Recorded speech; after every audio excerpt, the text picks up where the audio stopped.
Hola. Hello. Bonjour. How's it going?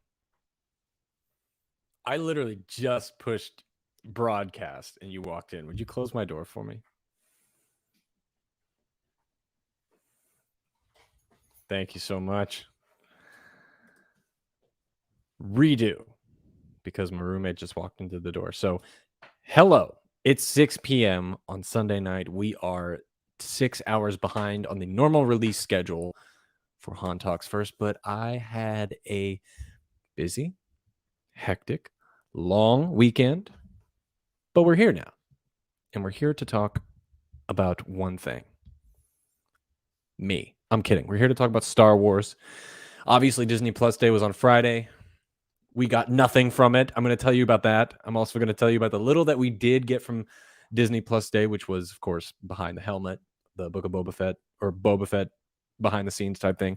Also, a little bit of some news related to Chloe Zhao and also related to Obi-Wan and just whatever the hell else we could talk about. So, thanks for tuning in with me tonight, and hope you guys had a great day, and hopefully you can kick back, relax, and enjoy some Star Wars conversation. You're listening to Han Talks First. So who talks first? You talk first? I talk first. So yes, episode 159. I don't expect anyone to be watching this live because we're doing it at such a odd hour. So might not be as much engagement with a live audience, but it's okay because most of our listeners are on audio platform only, so they don't even get to engage with us live, which is fine. So I think they might be a little appreciative of that, unless they like the dialogue between the viewer and the speakers. I'm not sure. I guess we'll find out. But anyway, if you are new to this channel, for instance, feel free to subscribe. Then you never miss an episode. We also do tons of other videos. Something that I'm doing for this month is I am releasing deleted scenes from all the prequel movies. It's No Nut November, so distract yourself by checking out some deleted Star Wars scenes on the channel. And if you're not participating in No Nut November, you can still check out some awesome deleted scenes. I'm starting out with my favorites, and then I'm going to just end up posting all of them. So for your viewing pleasure alone, one of my favorites that is out right now is I just uploaded the Qui-Gon gives young Anakin a lesson on fighting, and that just dropped yesterday, and another one will be coming out tomorrow. The one coming out tomorrow is of one of my favorite scenes of all Star Wars. It's the pod race scene, but it's the extended version. So it's a bunch of stuff that didn't make it into the final cut, which I really love. You guys might like as well. And then, of course, if you're listening on this on the audio platform, subscribe, rate, and review on Apple Music. We're also on Spotify and Stitcher, Overcast, whatever. Fun fact, most of our listeners listen to Han Talks First on Apple. And Apple is the one podcast host that you can actually rate and review the show. If you guys who are listeners on podcast, on Apple, please consider doing that. It helps so much with the show, and it can get us more attention and sponsorships and things like that. So I would greatly appreciate that if you do.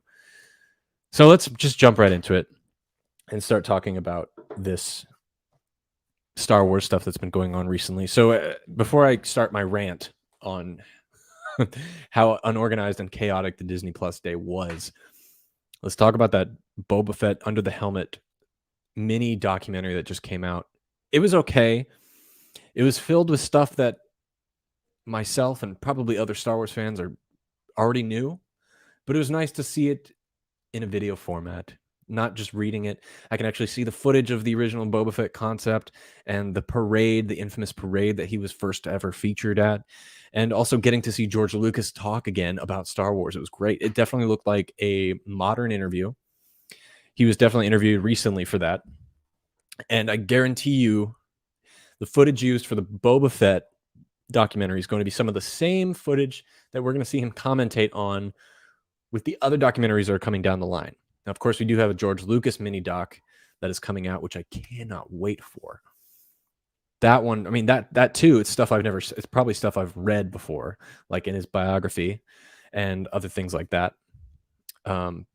It might actually be an adaptation of his biography that came out a couple years ago. What's funny about it is it's just called George Lucas: A Life. A Life. It's a terrible title for such an innovative young man who created so much for our modern world in cinema and storytelling and whatever. But anyway, I'm going to call it right now. I feel like the documentary of George Lucas will come out and it'll be called George Lucas: A Life. It's my theory. So anyway, it's like 20 minutes long, the Under the Helmet video. It's okay. I mean, it's fun to watch, and you get to see a little bit of Rancho Obi-Wan, the infamous headquarters for Star Wars collectibles. And you get to see just a bunch of cool footage, but it's a nice, quick viewing. You can watch during a meal or on your lunch break at work, stuff like that. I highly recommend it. It was a lot of fun. Now, that was the only thing we got on Disney Plus Day for Star Wars. That was it. And what I want to spend a couple minutes talking about is the utter catastrophe that Disney Plus Day was. Yes, there was a lot of great announcements and lots of upcoming plates for what we can expect from like Marvel and Pixar and Disney proper and all that kind of stuff. But when it came to Star Wars, there was nothing. Not even the sizzle reel that we got. That was actually a leaked sizzle reel that was only shown to investors a while ago. It wasn't even supposed to be a Disney Plus Day featurette. It got leaked by someone at Lucasfilm or someone at Disney. They were actually never going to show that to us on Disney Plus Day. That was never part of their release schedule. Speaking of release schedule, how was anyone supposed to know what to look forward to with this event? And out of all the places to distribute your announcements, they decided to do it on Twitter as a mass tweet. It was so chaotic. And, there was people posting videos of like Moon Knight, Miss Marvel, all this kind of stuff. And it was like, where do I find this stuff? I have to go through a thread of Twitter announcements on Disney Plus Twitter and hunt for this stuff. And it was kind of stressful, and it was very unorganized. And I don't think it was beneficial to the brand. I do understand that they did that because they wanted social engagement. They wanted people to have conversations about this on Twitter. But what would make it stand out more and get more people talking about it is if they had done something like a Comic-Con, something like a visual presentation, like they did with Investors Day last year in November. Something sweet and short, but it gives you a chance to view everything on like a timeline or in a photo environment where you can actually see these announcements and you can engage with them that way. It's just a nitpick. I'm sure they got a lot out of it, but for me, Disney Plus Day was a disaster. And I'm not just talking about what little Star Wars we got. And it's actually not even their fault that we didn't get any Star Wars announcements. It's really on myself and the fandom because we just expected to hear something about Star Wars. They never told us they were going to give us anything except for the Under the Helmet mini doc that was released on Disney Plus. And that's what we got. That's all we got. But, we're here to break down our first look at Obi-Wan and really go through this sizzle reel and talk about the things that Deborah Chow said, that Ewan McGregor said, and a look at the concept art too, which was very exciting to see. And if you're watching this live, I can take your thoughts and hear what you have to say about it too. But I'm pretty excited about this Obi-Wan stuff. And considering the stuff that we saw in the sizzle reel, I didn't expect a sizzle reel, first of all. I didn't even expect a trailer. I honestly didn't expect anything for Obi-Wan yet, considering it just finished filming. I think it was 2.5 weeks ago, 2 or 3 weeks ago. And it's still fresh. And they probably want to keep it close to the vest too, because this show is going to be such a big deal for this streaming service. But before we get into my deep thoughts on that, we've got to jump into our first segment of the show, which is Star Wars Replay. Now, we're starting the show later today because I didn't have enough time to really get the show ready in time, but also because of that, I didn't have time to compilate a video for Star Wars Replay, so I'm just going to say it without the background music and the cool effects and all that kind of stuff. So Star Wars Replay is where we replay major moments and events that happened this week in Star Wars history. And this week, all the way back in 1946, is actually the day or the week that Alan Dean Foster was born. He, of course, is a writer of many novels. He's novelized Star Wars movies, but also created his own independent Star Wars books, such as um, Splinter of the Mind's Eye, the first ever novel released of Star Wars books. And just a great author, does a lot of stuff for Star Wars. So he was born this week. Also this week in 1978 was the week that the holiday special aired on CBS, the infamous and terrible holiday special, celebrating its anniversary this week in history. And another birthday in 1983, Adam Driver, that's right, the shirtless guy from The Last Jedi, was born in 1983 this week. Also, back in 1984, The Empire Strikes Back was released on videocassette, CED, and Laserdisc this week. And then back in 2003 was actually the first release of Knights of the Old Republic on PC and Xbox platform. That was this week. And lastly, this week in history, in 2005, Industrial Light and Magic was awarded the National Medal of Technology by the White House for its innovations in visual effects technology for the motion picture industry, which is pretty cool. Now, what's interesting about that fact is I really can't find any photos of the ceremony, nor can I find an actual picture of that medal, so I question its validity. But according to the Star Wars website, that is indeed what happened, so we'll take them at their word. But that was it for Star Wars Replay. We'll do that every week, so tune in next week to find out what major moments and events happened next week in Star Wars history. Now, as far as Star Wars news, not a lot happened this week, but there was one thing that I wanted to mention, and that is about this woman right here, Chloe Zhao, who recently just directed the Eternals film, and also Best Picture winner last year, Nomadland.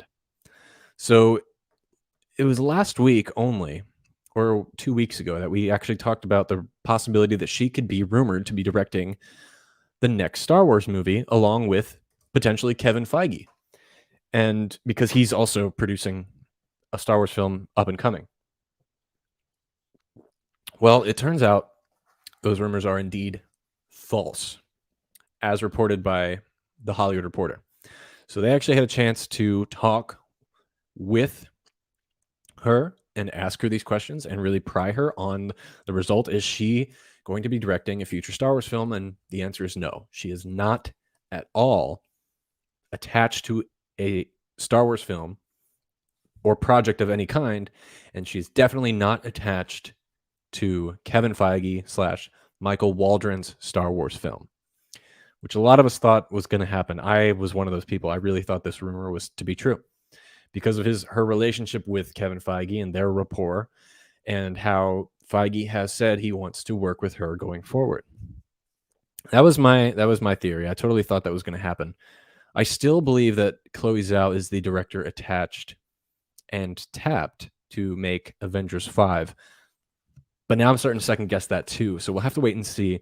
Chloe Zhao is hot right now. A lot of people want to tap her for directing duties, being that she's an Academy Award winner. So we'll just have to wait and see more information on that.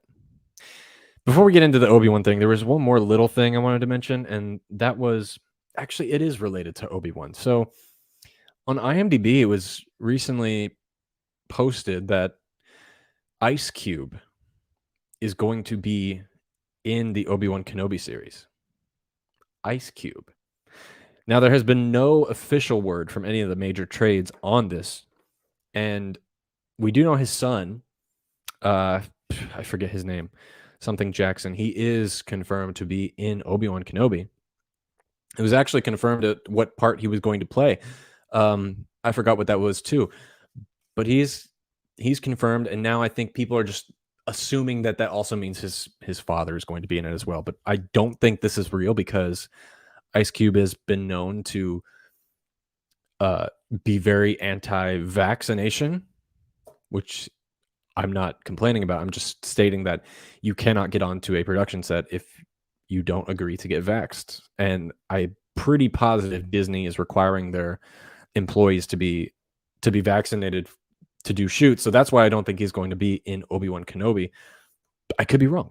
I don't know.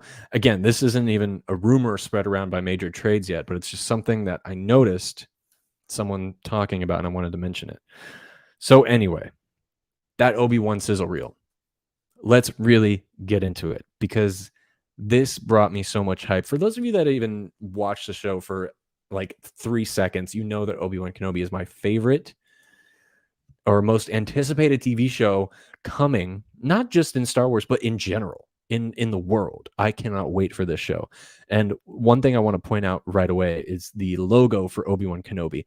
The eye in Kenobi is his lightsaber. That is brilliant. It makes me so satisfied to see that. And it's something so small and minute.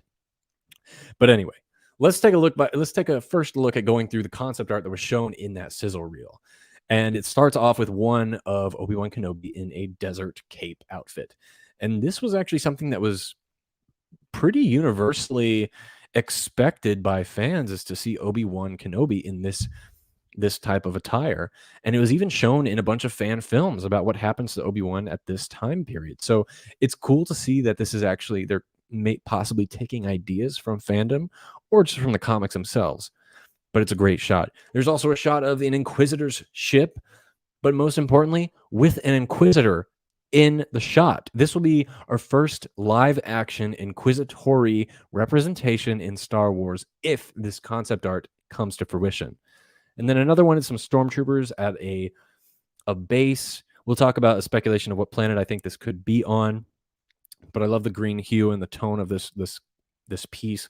There's also another concept art that shows the underworld of some planet, I'm guessing Coruscant, and there's actually 2 of which that show that, but they all have this really dark tone to it, which is very interesting, whether it's just taking place at night or it's just showing how much things have changed since the rise of the Empire. There's another concept piece where it shows a couple X-Wings and some X-Wing pilots. And then, of course, we have concept art of Darth frickin' Vader in his castle on Mustafar. Looking at some hologram, could potentially be Papa Palps himself, because it is a cloaked figure with a hood. But then again, it could also be Obi-Wan that he's looking at. Maybe video archive footage of Obi-Wan Kenobi. Who knows? And then the granddaddy of them all, the 8th wonder of the world, the concept art showing Obi-Wan Kenobi and Darth Vader battling it out one final time. And this was definitely the most alluring and interesting piece to be shown in this sizzle reel, which, again, Disney did not plan on showing the public this concept pieces. These were leaked. It wasn't even a part of Disney Plus Day. We have to remember that. So we as fans were not, or non-Disney investors, I'll say, we're not supposed to see these images. At least not this week. We were not supposed to. But this really raises all these images raise tons of questions and could potentially tell us what we can expect coming out of this show. And some of the first things I want to really talk about is the locations of these concept arts. So, of course, we're going to be on Tatooine. That is clear. Obi-Wan Kenobi is watching over Luke Skywalker. Ewan McGregor said it himself. This is his last mission, to protect Luke Skywalker. And that begs the question, what about this last mission would cause him to leave the planet Tatooine? Because we see a bunch of other planets. In the one of the pieces that we see a bunch of stormtroopers hanging around on some Imperial base, it could potentially be Mon Cala. Mon Cala is the home of the Mon Calamari, obviously. But it's an underwater planet, and this kind of looks like it takes place underwater with the green murkiness coming out through the window and the green undertones from the lighting. Potentially it's where that could be. But it's definitely not Tatooine. And then there's also the industrial side, the city side that we see on these other 2 photos, which to me looks a lot like Coruscant. Could Obi-Wan Kenobi be making a return to the infamous home of the Senate of the galaxy? And of course, the other photo looks like it could potentially be Coruscant as well, but maybe just on Tatooine. We'll have to see.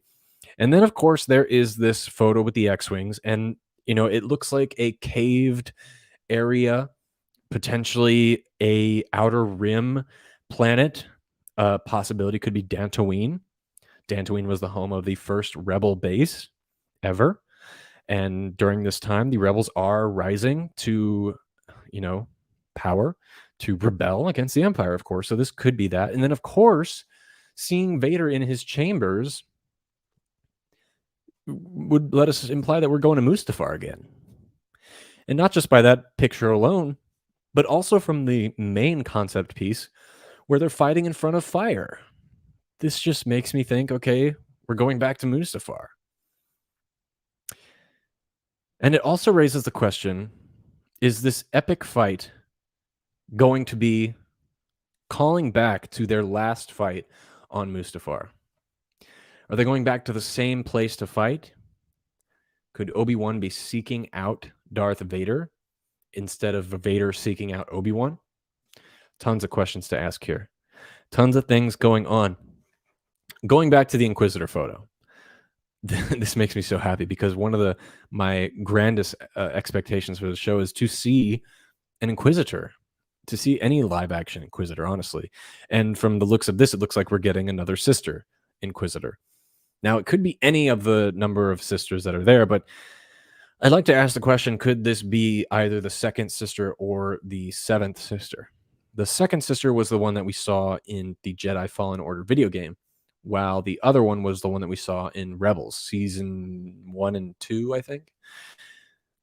I think it could be the latter, because if you guys remember, the Inquisitor from Rebels actually died by the hand of Vader. So having her show up in the live action Obi-Wan could possibly give a little bit more influence for Vader wanting to kill her. I mean, Vader doesn't need an excuse to kill anybody. He's freaking Vader. He'll do what he wants.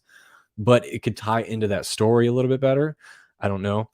But the odds are it's probably going to be a brand new character, a brand new Inquisitor. And I really hope this concept art is represented in the show itself, because it would be so cool to see an Inquisitor, and it makes sense. Add to the lore that is respectively fit into place where the show takes place. Now, is an Inquisitor hunting down Obi-Wan Kenobi? I don't think so.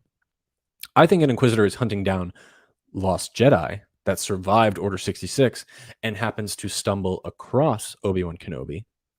And then my theory then would be Obi-Wan Kenobi kills her and finds out these Inquisitors are working for Darth Vader. Oh, frick. I thought I killed Vader, a.k.a. Anakin, a.k.a. my brother.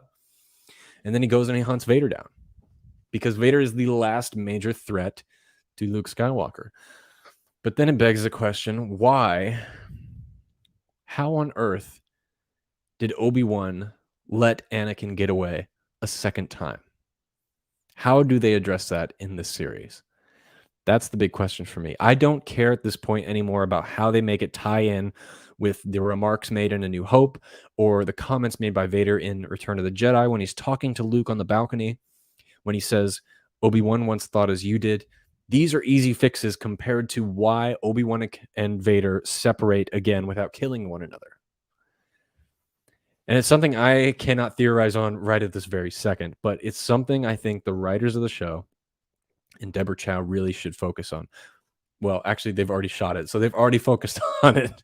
But this show has been developed for about 6 years. It's been in development for 6 years. It started off as a movie. Now it's going to be a TV show.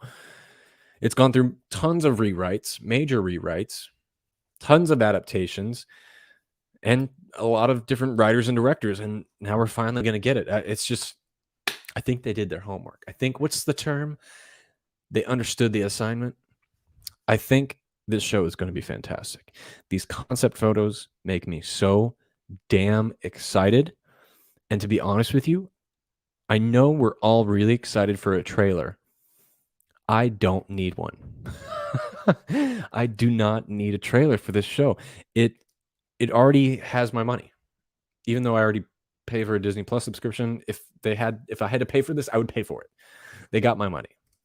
Now, here is something interesting about this series that I've seen a little bit of speculation on, and that is it really a one and done? Is it a limited series alone? Can we possibly see a season 2? I do not think so. I think it is definitely a limited one and done. One, they've said that already, but two, also consider the fiscal aspect of it. This is a very expensive show. Ewan McGregor is actually a very what is the word for it? A high demand actor. He has a very high range salary to request to do acting gigs. Believe it or not, he's actually a pretty well regarded actor, and I think that's because of his award and accolade tropes to him. So, and for one thing, streaming shows do not rely on viewership. I kind of want to do a separate episode all about this, but it doesn't really relate to Star Wars per se. It's more related to streaming services. But they are not paid. They don't determine what gets made and what gets a second season based on views. They do it based on how many new subscribers that show pulls in. So let's say, for example, Obi-Wan Kenobi gets Disney Plus 3 million new subscribers. That's very facetious, but just for hypothetical. There is no way that the heads of Disney Plus streaming are going to be like, we have to do another show about Obi-Wan Kenobi. They'll definitely do that. But will it be a continuation of this story? Probably not. They could definitely do something else with Ewan McGregor, but again, he's a high demand actor. He's got a high price range. But it's something to consider when we're looking at other shows like The Book of Boba Fett and The Mandalorian. If those views go up, the views don't matter. What matters is the subscription rate. If the subscription per show, per season that comes out, brings new people to Disney Plus, then they will greenlight additional seasons. It has nothing to do with the viewership. And I believe Obi-Wan Kenobi is not only going to get extreme high views, I also think this is going to be the most successful show for Disney Plus so far. And that includes the Marvel stuff. I really do think this show brings in not just prequel fans, but the original trilogy fans, because it ties in directly into what happens to A New Hope. But it also brings in sequel fans. Everybody. It brings in everybody. Everyone loves Ewan McGregor. Winnie the Pooh fans love Ewan McGregor. Everyone loves Ewan. And I think this show is going to be huge. I think it's going to be bigger than The Mandalorian. And that is a high standard to put on the show, but we got to wait and see. That's just me. That might be me projecting my own anticipation for the show into the world or into this microphone. But I'm very curious to know what you guys' thoughts are. And again, it's really interesting that the public was actually not supposed to see the sizzle reel. That's what's most fascinating to me, because we all loved it. I mean, you saw it everywhere. I posted it on my Twitter. I screenshotted the entire video just so I could put on my Twitter to show people, because it's so fantastic. I actually also tried to put it on the YouTube page, but copyright claim. It was actually blocked, and it said no one will view your video, but you can have it on here, which is like, why would I want to do that? Which makes me wonder how other people got to post it on their YouTube channels. I have no idea. Anyway, I love what we got so far. Can't wait for more. The theory is we're going to get a trailer and more information and interviews at Star Wars Celebration. I don't think so, because I think Star Wars Celebration happens after this show comes out, which is sad. It's really sad. I also cannot wait to see Hayden again. Oh, imagine the trailer comes out and they just show Darth Vader as the last shot, or he just takes off his helmet and you see Hayden underneath. I'm so excited.